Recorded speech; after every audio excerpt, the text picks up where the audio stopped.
তো আমি বাসে বসে গিয়েছি, বাস স্টার্টও করে দিয়েছে, হতে পারে আর 10 মিনিটের মধ্যে বাস ছাড়বে, ঠিক আছে। তো আমি এই হোটেলটা কত বড় আছে দেখতে পাচ্ছ, এখানে সব রকমের খাবার পাওয়া যায়। তো এখানে ল্যাঙ্গুয়েজের প্রবলেমের জন্য বোঝাতেই পারছি না, আমি শুধু হাত দিয়ে দেখিয়ে দিয়েছি যে এটা খাবো। তো রাইস আর একটা সবজি দিয়ে চিকেন বানানো। তো খাওয়ার পরে মোটামুটি আমি চলে এসেছি। আমি এখন একদম এতেই বসে আছি। আমি তো একদম মেন সেন্টারে আমাকে নামিয়ে দিয়েছে বাসওয়ালা, বলছে এখান থেকে আমি ডাইনে চলে যাব, তুমি এখান থেকে যে কোনো কিছু ধরে নাও বা ট্যাক্সি ধরে নাও। তো আমি দেখলাম গুগলে আমার এখান থেকে মোটামুটি 4.5 কিলোমিটার আমার হোস্টেল দেখাচ্ছে। গুড মর্নিং, শুভ সকাল বন্ধুগণ, তোমরা কেমন আছো? আমি ভালোই আছি। এখন আমি আছি কম্বোডিয়ার একটা সিটি, সিম রিপ সিটি, যেটা তোমাদের আগের ভিডিওতে তোমরা দেখেছো। আজকে এখানে লাস্ট ডেট, মানে এখান থেকে আমি ছেড়ে আমি ক্যাপিটাল সিটি যেটা তোমার পুনম পেম কম্বোডিয়ার, ওইখানে যাচ্ছি। তো এখন সকাল 7:30 বাজে।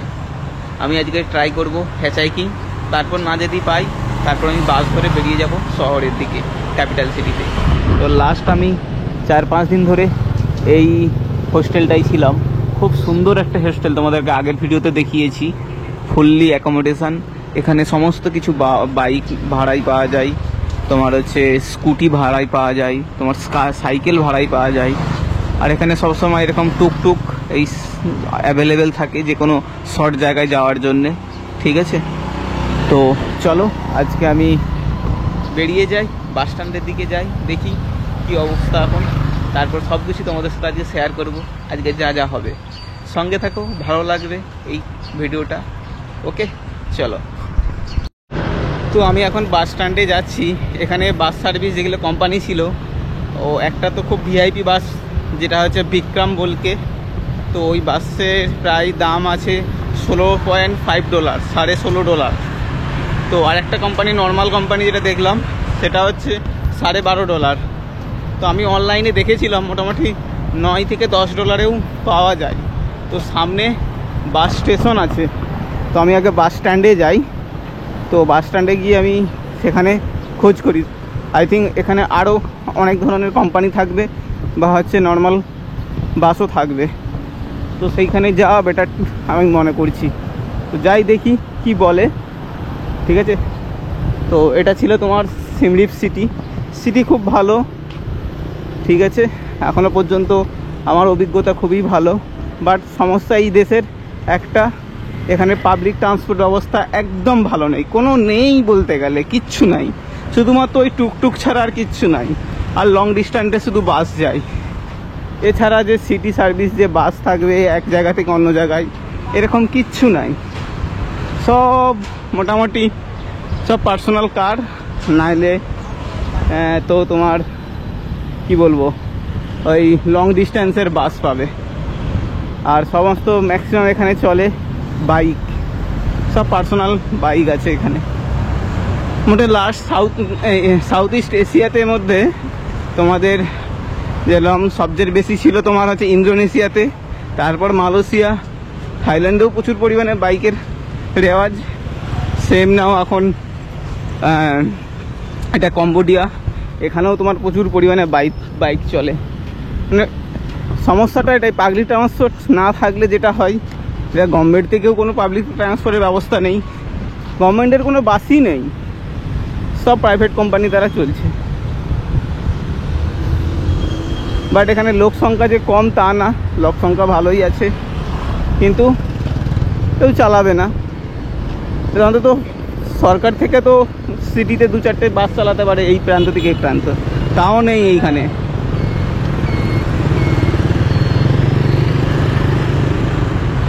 তো চলো আমি এখন সামনে বাস স্ট্যান্ড আছে, বাস স্ট্যান্ডে যাই, দেখি কি বলে।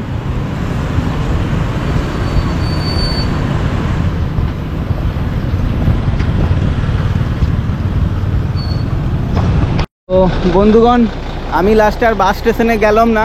এখানে একটা বাস টিকিট এজেন্সি নিজস্ব এদের বাস আছে, তাই জন্যে আমাকে এত কম দামে দিয়েছে, মাত্র $8 আমাকে 350 কিলোমিটার এর জন্য আমাকে দিয়ে দিয়েছে 300 কিলোমিটার ধরে নাও। কিন্তু আগে সমস্ত দোকানে আগে সমস্ত যে দোকানে আমি দেখেছিলাম সেখানে $16, $12, লাস্ট $12 দেখেছি। তো আমি এদেরকে একটু বার্গেনিং করলাম, এরা 10 বলেছিল, তো বার্গেনিং করতে এরা $8 নিয়ে নিয়েছে। চলো, আর আমি বেশি যে আমি এখানে হেচাইকিং করবো না বা লিফট চাইবো, এখানে কোনো চলছে না, কি বলবো, তোমার কোনো ট্রাক চলছে না। ট্রাক ছাড়া হেচাইকিং করা বা লিফট নেওয়া খুব সমস্যা হয়ে যায়, প্রাইভেট কারে হয় না। আর কম্বোডিয়াতে এই কালচারটাও নাই, মানে এখানে গাড়ি ঘোড়াও খুব কম চলছে দেখতে পাচ্ছ। তার জন্য আমি বেশি আর রিস্ক নিলাম না। আমি এখানে একটা বাস ছিল, ভালোই বাস দেখতে পাচ্ছ, এসি বাস, তো এই বাসেই আমি টিকিট কেটে নিয়েছি $8। ঠিক আছে, চলো আস্তে আস্তে যাই পুনম পেম, তারপর দেখবো কি হয়। ওকে, একটু এক্সপেন্সিভ হয়ে গেল, ভাবছিলাম আজকে 350 কিলোমিটার লিফট মেঙ্গে বা হেচাইকিং করে চলে যাব, কারণ আমার তো পুনম পেমে কোনো হোটেলও বুকিং আজ নেই। বাট এখানে পরিস্থিতিটাই এমনই না, এখানে হেচাইকিং বা তোমার লিফট তো চাইতে পারবো না। এই এরকম কোনো ট্রাক চলছে না, প্রাইভেট গাড়ি, বাইক, ছোট ছোট টুকটুক চলছে।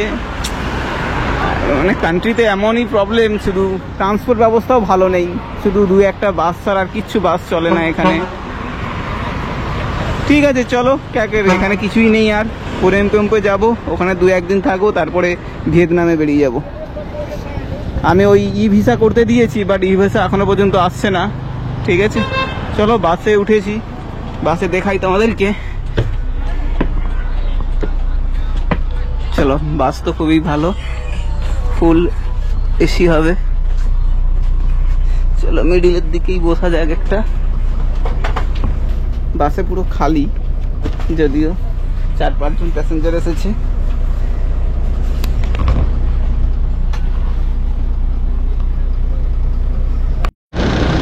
তো আমি বাসে বসে গিয়েছি, বাস স্টার্টও করে দিয়েছে, হতে পারে আর 10 মিনিটের মধ্যে বাস ছাড়বে। ঠিক আছে, তো আমি এখানে ভাবছিলাম, বলছে এরা যে খেয়ে নিতে পারতো, মিডিলে তো আরেক জায়গায় দাঁড়াবে, আমি ভাবছি তখন সেখানেই খাবো। আর এখন ডাইরেক্ট একদম পৌঁছে যাব পুনম পেম। তো আমি এখনও হোটেলও পর্যন্ত বুকিং করিনি, তো এখন মোটামুটি 8:30 ধরলেও 5 ঘন্টা লাগবেই। 3.5 কিলোমিটার, তো 350 কিলোমিটার না হলেও 4.5 থেকে 5 ঘন্টা ধরে না, পাক্কা 5 ঘন্টা লাগবে। তো 5 ঘন্টা মানে মোটামুটি 3:30-4টের কাছাকাছি পৌঁছে যাবে। দেখছি আজকে একদিনের জন্য একটা হোটেল আগে বুকিং করি, তারপর, কারণ সিটির মধ্যে তো কোনো ক্যাম্পিং করা যায় না, না, এই এক বড় সমস্যা। রাস্তাঘাটে যাওয়ার মধ্যে রাস্তার পাশে এসে ঘুমানো যায়, কিন্তু সিটিতে ক্যাম্পিং করা যায় না। তো ক্যাম্পিং করার জন্যে মেন আলাদা হতে হয়। তো চলো, ভিয়েতনামে গিয়ে আমি ক্যাম্পিং করব আর আপনাদেরকেও দেখাবো। ঠিক আছে, বাট কম্বোডিয়া মানে প্রথম দিন থেকে, মানে ইমিগ্রেশন ক্রস করার পর থেকে, মানে মনের মধ্যে একটা কেমন একটা খামতি ভাব আসছে। মানে এখানে এক তো টুরিস্ট স্পট নেই, সে অঙ্কর ভাট ছাড়া, তাও অঙ্কর ভাটে এত পরিমাণে তোমার প্রাইস, মানে টিকিট প্রাইস, মানে আমাদের এর বাইরে, মানে $37। তারপরে এখানে ট্রান্সপোর্ট ব্যবস্থা কিছু নেই, প্রাইভেট কার বুকিং করো, নাইলে বাইক বুকিং করো। মানে মনের মধ্যে না ওই সোলো ট্রাভেলের ক্ষেত্রে এই প্রবলেম হয়ে যায় এই জিনিসগুলো। আমরা তো যেহেতু বাজেট ট্রাভেল, আমাদের একটা বাজেট থাকে পার ডে, ওই বাজেট অনুসারে আমাদেরকে চলতে হয়। তবু আজকে এই বাজেট ক্রস করে তবু ওই বাস বুকিং করতে হলো $8। ঠিক আছে, আমি চাইছিলাম এখান থেকে 350 কিলোমিটার বা 300 কিলোমিটার পুনম পেম আমি বাই হেচাইকিং বা লিফট মেঘে চলে যাব, কিন্তু এখানে দেখতে পাচ্ছ একটা কোনো ট্রাক চলছে না, বাস চলছে না। ঠিক আছে, এখানে সব প্রাইভেট কার নাইলে বাইক চলছে। তো এরা তো লিফট দেয় না, ট্রাক ছাড়া কোনো লিফট দেয় না কখনো। তো চলো, কি করা যাবে এখানে, মানে ওই জন্যে আমাদের ইন্ডিয়ার সমস্ত যারা ব্যাকপ্যাকার লোক, হ্যাঁ, বা যারা অনেক সময় ভিজিট করতে হয়, কান্ট্রি ভিজিট করতে হয়, তাই করে, বাট খুব একটা আসার জন্য ইন্টারেস্ট দেখায় না কম্বোডিয়াতে, কারণ কিছুই নেই এখানে, পুরো ফাঁকা দেশ। ঠিক আছে, চলো আস্তে আস্তে বেরিয়ে যাই হোক, মোটামুটি এই বাসটা একটু কমে পেয়েছি, অন্তত $2-3। ওখানে তো একটা বড় কোম্পানি সবচেয়ে, যেটা বিক্রম বলকে একটা কোম্পানি আছে, সে তো $16.5 নিচ্ছিল, মানে $16.5। আর একটা জায়গায় গিয়েছিলাম সেখানে $12.5। তো আমি চাইছিলাম সামনে আরও বাস স্ট্যান্ড আছে, মানে বাস স্ট্যান্ড আছে, ওই বাসে স্ট্যান্ডে গিয়ে আমি ভাবছিলাম যাব। তার আগে এখানে জিজ্ঞেস করলাম, তো এরা মোটামুটি নিজস্ব এদের বাস আই থিঙ্ক, তো সেই জন্যে এদের এত কমে দিতে পারলো। মোটামুটি $8 দিয়েছে।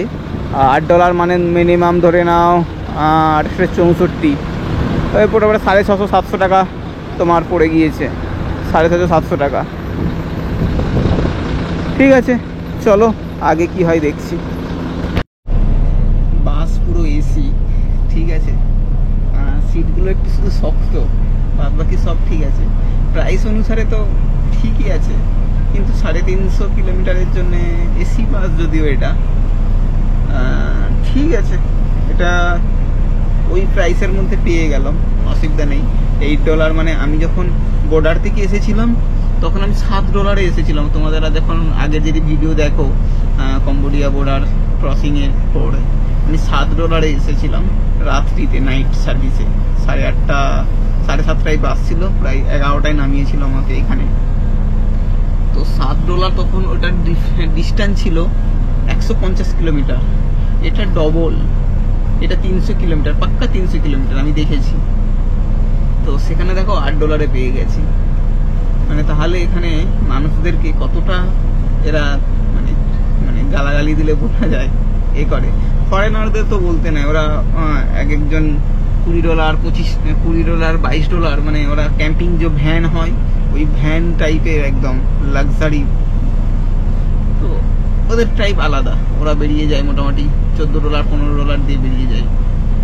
তো আমরা একটা প্রাইস হিসেব করেছিলাম, দেখো 300 কিলোমিটারের জন্য ইন্ডিয়ান রুপিতে প্রায় 1000-1200 টাকা ইজ টু মাচ। কখনো হতে পারে না বাসে বা পাবলিক ট্রান্সপোর্টে, যদি না নিজস্ব প্রাইভেট বুকিং করো। 350 কিলোমিটার তো তোমার হচ্ছে ইন্ডিয়াতে ট্যাক্সি চলে যায় 1000 টাকায় 1200 টাকায়। ঠিক আছে, ঠিক আছে, চলো এখন কি করবো, আর যাওয়ার হয়েছে। এইখানে Cambodia is not better for solo traveller বা বাজেট ট্রাভেলার, কিন্তু পুরো বাজেট পুরো ফেল হয়ে যায়। আর টুরিস্ট এলাকা তো বলতে হবে না, যারা জানে না এখানে না, তবু তো আমি মোটামুটি খাওয়া দাওয়াগুলো দেখে শুনে হোটেলে যাই, যে হোটেলে মোটামুটি প্রাইস ঠিকঠাক নেবে। কালকে তুমি জানো না, আমিও একটা হোটেলে গিয়েছিলাম, আগেও গিয়েছি অঙ্করভাট টেম্পেলের ওইদিকে, খুব সুন্দর পরিষ্কার একটা সবজি দিয়েছিল এখানে। সবজিটা যদি এখানে বেশি করে এরা করে সিদ্ধ করে না, হাফ সিদ্ধ থাকে, কি সুন্দর ফ্রেশ সাদা ভেজিটেবল একদম দিয়েছিল। মানে কালকে দুপুরবেলা যা খেয়েছি পেট ভরে, মানে সীমার বাইরে সত্যিকারের। আমি ডবল করে ভাত নিয়ে খেয়েছি। চলো, তো বাস আবার এখন ছাড়বে মনে হয়, এই যে রেডি হয়ে গিয়েছে সব, বাস পুরো ফাঁকা এখন, কেউ নেই। মোটামুটি 8-10 জন প্যাসেঞ্জার হয়েছে। ঠিক আছে, ओके चलो देखी की হয়। तो बस छोड़ दिया, आप देख सकते। तो अभी बजे 8:18 बजे, बस अभी जस्ट छोड़ा। ठीक है, चलो देखते हो 5 घंटा लगेगा, 8, 5, 13 मोटामोटी 2 बज जाएगा पहुँचने के लिए यहाँ पर। বাস ছেড়ে দিয়েছে, 800টা এখন বাজে 8:20, একদম পাক্কা 8:20 বাজে।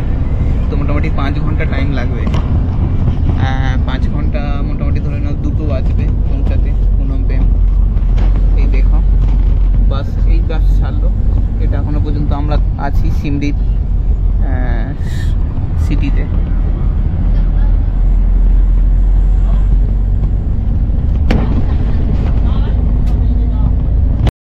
বাস এক জায়গায় হোটেলে দাঁড়িয়েছে, মানে ধাবা বলতে পারো এটা। তো এখানে সবাই লাঞ্চ করবে, 11:30 বেজে গিয়েছে। তো দেখি কি খাওয়া যায়, আমিও কিছু খাইনি। সামনে দেখতে পাচ্ছ এসব লাঞ্চের জন্য সব বসে আছে। তো দেখি কি পাওয়া যায়, তো আমিও খেয়ে নিই। এখানে আরও 3-4টে বাস এসেছে দেখতে পাচ্ছ।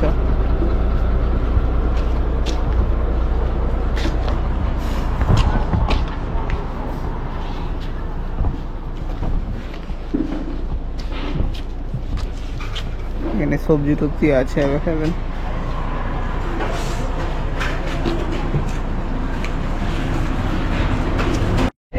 এই হোটেলটা কত বড় আছে দেখতে পাচ্ছ, এখানে সব রকমের খাবার পাওয়া যায়। তো এখানে ল্যাঙ্গুয়েজের প্রবলেমের জন্য বোঝাতেই পারছি না, আমি শুধু হাত দিয়ে দেখিয়ে দিয়েছি যে এটা খাবো। তো রাইস আর একটা সবজি দিয়ে চিকেন বানানো, হোয়াইট চিকেন। তো এই দেখো এইটা এসেছে, তো এটাই খাবো। ওকে চলো খেয়ে নিই, তারপর কথা বলছি তোমাদের সাথে। তো খাওয়ার পরে মোটামুটি আমি চলে এসেছি। আমি এখন একদম এতেই বসে আছি, সিটে বসে আছি। জাস্ট 1 মিনিট 2 মিনিটের মধ্যে ছেড়ে দিবে বাস। খাবার খুব ভালোই ছিল। আমি সাদা ভাত নিয়েছিলাম আর তোমার ওই মাংস আর ক্যাপসিকাম পেঁয়াজ দিয়ে প্লেন একটা যেটা ঝোল হয়, একটা সেদ্ধ ঝোল, সেটা দিয়েছিল। তো এটা 7,000 টাকা করেছিল। তো ঠিক আছে চলো, আমি ডবল নিয়েছিলাম তাই 14,000 পড়েছে। পেট ভরে খেয়ে নিয়েছি, কারণ যে কোথায় খাবো না ঠিক নেই, একবারে হোটেলে গিয়ে ঢুকে যাবো। ওকে চলো দেখা যাবে পরে কি হয়।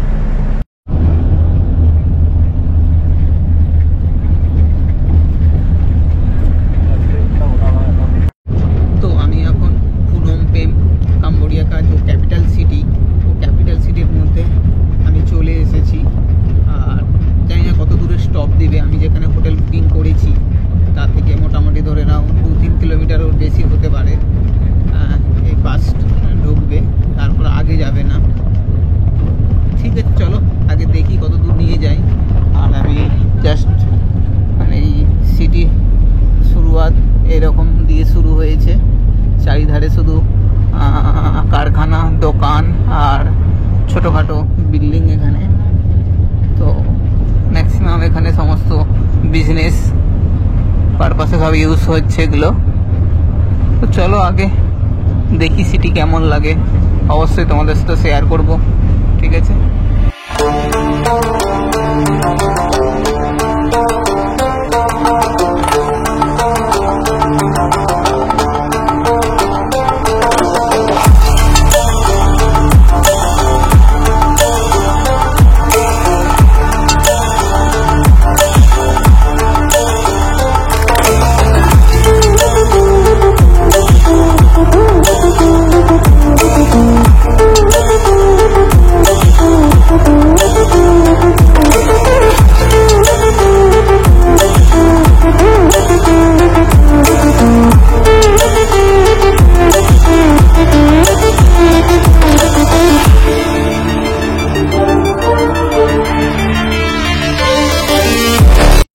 আমি তো একদম মেন সেন্টারে আমাকে নামিয়ে দিয়েছে বাসওয়ালা, বলছে এখান থেকে আমি ডাইনে চলে যাব, তুমি এখান থেকে যে কোনো কিছু ধরে নাও বা ট্যাক্সি ধরে নাও।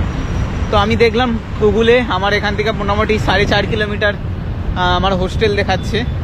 ঠিক আছে পৌঁছে যাবে আরামসে, 4.5 কিলোমিটার এরকম কোনো বড় ব্যাপার না। তো ফার্স্ট ইমপ্রেশন পুনম পেম সিটি ভালোই লাগছে। এখানে পুরো সাজানো গুছানো সিটি, যেটা প্রথমে কম্বোডিয়ার ওইখানে সেম রিপে দেখেছিলাম, তার থেকে একটু মডার্ন দেখছি। তোমাকে ঘুরিয়ে পেছনে দেখাই, বড় বড় হাই রাইজ বিল্ডিংগুলো দেখতে পাচ্ছ। এখানে হোটেল আছে, বিল্ডিং আছে, শপিং মল আছে। এটা একটা বড় মল, খুব সুন্দর। এখানে ট্রান্সপোর্ট ব্যবস্থা, আই থিঙ্ক লোকাল ট্রান্সপোর্ট ব্যবস্থা থাকলে ভালো হয়, বাট এখানে সব প্রাইভেট, এখনও পর্যন্ত সব প্রাইভেট দেখছি। আমি একটা মেন সেন্টারে আমি দাঁড়িয়ে আছি, আর সামনে একটা বুদ্ধ টেম্পল এটা।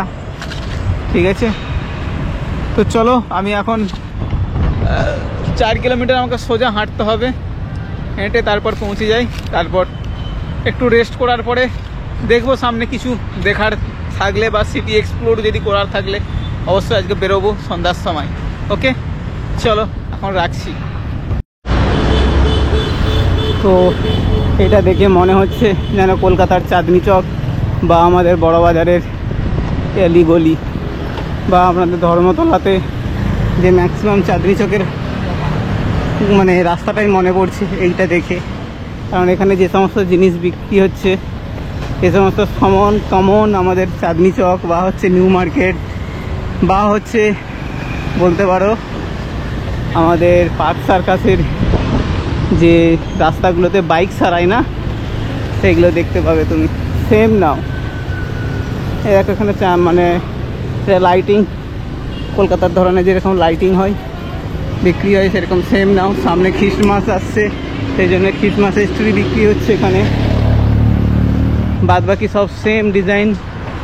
এই এলাকাতে খুব একটা বড় বড় ফ্ল্যাট নেই, বাট সামনের দিকে আমি দেখতে পাচ্ছি কিছু বড় ফ্ল্যাট আছে। বাট সেম নাও আমাদের কলকাতার বড় বাজারের মতো এই রাস্তা সেম, সমস্ত জিনিসপত্র বিক্রি হচ্ছে।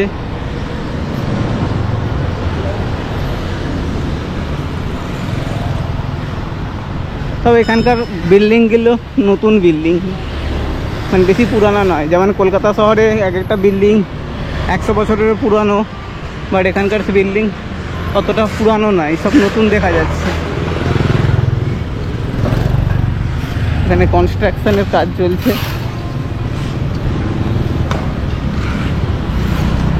বড় বড় এখানে হেয়ার কাট প্রচুর পরিমাণে আছে।